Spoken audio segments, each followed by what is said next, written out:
London का और England का सियासी निज़ाम समझने के लिए TV9 उतर आया है ऑक्सफोर्ड सर्कल की सड़कों पर। यहाँ पर इंडियन स्टूडेंट कम्युनिटी बहुत ज़्यादा स्ट्रांग है।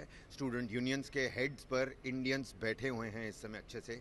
उन्हीं में से एक स्टूडेंट के साथ आज मैं यहाँ पर मौजूद हूँ। इनसे बातचीत करते हैं, पता लगाते हैं स्टूडेंट्स की क्या उम्मीदें हैं, उनकी क्या मुसीबतें हैं, क्या उसका हल इस बारी लेबर कंजर्वेटिव यूके रिफॉर्म्स न जाने कौन आएगा, कोई हल कर पाएगा या नहीं। जुड़ रहे हमारे साथ Paurush. Many thanks for speaking to TV9 network. Paurush, ये भी बताइए प्लीज़ कि किस तरीके की दिक्कतें हैं, मुसीबतें हैं, क्या कुछ आपकी उम्मीदें हैं और किस तरीके से सियासी निज़ाम आपके सामने अनफोल्ड हो रहा है। जी शुक्रिया मेरे को पूछने के लिए। आई थिंक बहुत सारी दिक्कतें हैं। अगर आप बात करें कि जो इंटरनेशनल स्टूडेंट्स आते हैं और उसमें भी 70% जो है वो इंडियन आ रहे हैं यहाँ पे। सबसे पहली मुसीबत तो ये है कि बच्चों को ग्रेजुएट होने के बाद जॉब नहीं मिल रही है यहाँ पे। अनएम्प्लॉयमेंट इतना ज़्यादा बढ़ा हुआ है। ऊपर से जो इंटरनेशनल बच्चों को दो दिक्कतें होती है। एक होती है कि पहले आप जॉब ढूंढिए, उसके बाद आप स्पॉन्सरशिप ढूंढिए अगर आपको यहाँ रहना है, आपको यहाँ पे कमाना है, यहाँ पे आपको अपना ग्रोथ करना है करियर का। स्पॉन्सरशिप है नहीं यहाँ पे, पहली दिक्कत तो ये। उसके बाद आपने रिसेंटली देखा होगा कि कंजर्वेटिव ने, ऋषि सुनक जी ने आपकी इमिग्रेंट पॉलिसी जो है वो बहुत ही मुसीबत दाल कर दी और स्ट्रिक्ट कर दिया आपकी कि अब आपको 38,000 पाउंड की कमानी पड़ेगी आपको अगर जॉब लेनी है। अब 38,000 पाउंड आपको कौन देगा यहाँ पे? अगर आप रिसेंटली ग्रेजुएट हो, आप एंटर कर रहे हो जॉब मार्केट में, कोई नहीं दे रहा है यहाँ पे आपको इतनी इतनी ज़्यादा सैलरी यहाँ पे। ऊपर से जॉब नहीं है। ये हो गया आपका पहला समस्या। दूसरी समस्या होगी कि यहाँ पे हाउसिंग क्राइसिस बहुत चल रही है। रेंट इतनी ज़्यादा बढ़ रहा है। मुझे पता है, मैं जब आया था यहाँ पे यूके और मेरे साथ वाले अब जो नए बच्चे जो मेरी ही अपार्टमेंट में जो आ रहे हैं वो मेरे से तिगना अमाउंट दे रहे हैं रेंट का जितना मैं दिया करता था।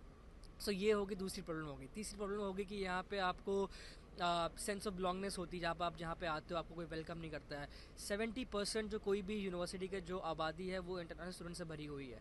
आपने भर तो इतना ज़्यादा लिया लेकिन आपके पास सिस्टम नहीं है, आपके पास चीज़ें नहीं उनको देने के लिए वापस। आप कैसे उनको वैल्यू फील करा रहे हो कि आप यूके में आए हो, आपकी पढ़ाई अच्छी होगी, आपको एक्सपोजर मिलेगा यहाँ पे। हम तो एक्सपोजर के लिए आ रहे हैं, आपको वो नहीं मिल रहा। सो ये सबसे ज़्यादा बड़ी मुसीबत है। अभी रिसेंटली गवर्नमेंट ने ये भी पास किया था कि आपको जो पोस्ट ग्रेजुएट वीज़ा है जो आपको 2 साल के बाद मिलता है, आपको 2 साल काम कर सकते हो, वो भी बंद करने का इन्होंने बिल पास करने की कोशिश की थी लेकिन वो बंद कर दी क्योंकि सारी यूनिवर्सिटीज़ ने इनकी खिलाफत की कि अगर आप ये कर देंगे तो इनकी सारी यूनिवर्सिटीज़ बंद हो जाएंगी बिकॉज होम स्टूडेंट्स आपके केवल 30% होते हैं। सो ये जो कुछ है ये बहुत ही तो मेन। जितने भी बच्चे हैं जो भारत में हैं, जो हाँ जी। शायद वापस आना चाह रहे हैं यहाँ पे पढ़ने के लिए, अपने लिए एक बेहतर ज़िंदगी खोजने के लिए, हाँ जी। कई लोग घर वापस पाउंड्स में पैसा भेजना चाहते हैं यहाँ पर। चाहे जो हो जाए, वैल्यू ऑफ मनी तो इंडियन जी। रुपये के खिलाफ में काफ़ी ज़बरदस्त है, स्ट्रांग मालूम पड़ती है। ऐसे में उनके लिए आपका क्या मैसेज रहेगा जो अभी सोच रहे हैं, इस कगार पर हैं यूके में आने की। अब मेरा यही कहना है कि अब ये सब चीज़ें बड़ी एक्सप्लॉइट हो गया। अब आप देखो अगर यूथ के उसमें भी इंस्टाग्राम में ना सबको ये दिख रहा है कि ना बाहर कनाडा में अच्छी लाइफ है, यूएस में अच्छी लाइफ है, यूके में अच्छी लाइफ है।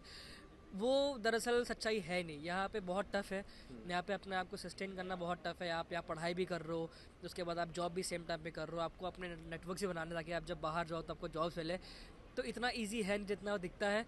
लेकिन आप आ रहे तो प्लीज़ मेरी एक यही आपसे गुंजाइश है कि आप प्लीज़ पूरी रिसर्च करके आए कौन सी यूनिवर्सिटी में आ रहे हैं, कौन सा कोर्स अच्छा है, किस कोर्स में ज़्यादा आपको जॉब मिल रही है यहाँ पे अगर आप ग्रेजुएट करते हैं। तो अगर आप ऐसी केवल आ रहे हो मज़े के लिए तो आप मज़े करके वापस चले जाओगे और आपकी पूरी लाइफ जो है आपका 1 साल का गैप डल जाएगा।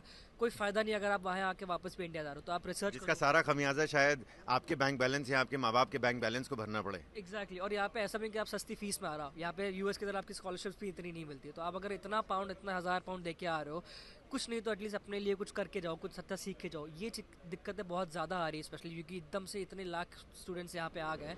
तो हर जगह सबको पार्ट टाइम जॉब चाहिए, सबको जॉब चाहिए। मेनली इसमें यह है कि आप अगर अच्छी यूनिवर्सिटी जा रहे हो तो आपको बहुत अच्छा फ़ायदा। अगर आप जो टॉप 10 यूनिवर्सिटीज़ हैं, जो रसल ग्रुप यूनिवर्सिटीज़ हैं, उसमें आ रहे हो तो अच्छा फ़ायदा। बट आप अगर ऐसी कोई जस्ट फॉर द नेम आप आ रहे हो कि मैं यूके जा रहा हूँ पढ़ने, I think you should rethink because India में यूनिवर्सिटी बहुत अच्छी है। तो ये तो प्रॉपर मेरा भारत महान वाली सिचुएशन मुझे लग रही है। डेफिनेटली आई मीन इंडिया की यूनिवर्सिटीज़ बहुत अच्छी है, उतनी कंपेटिटिव भी है। I think that is why हम थोड़ा यहाँ भी आते हैं।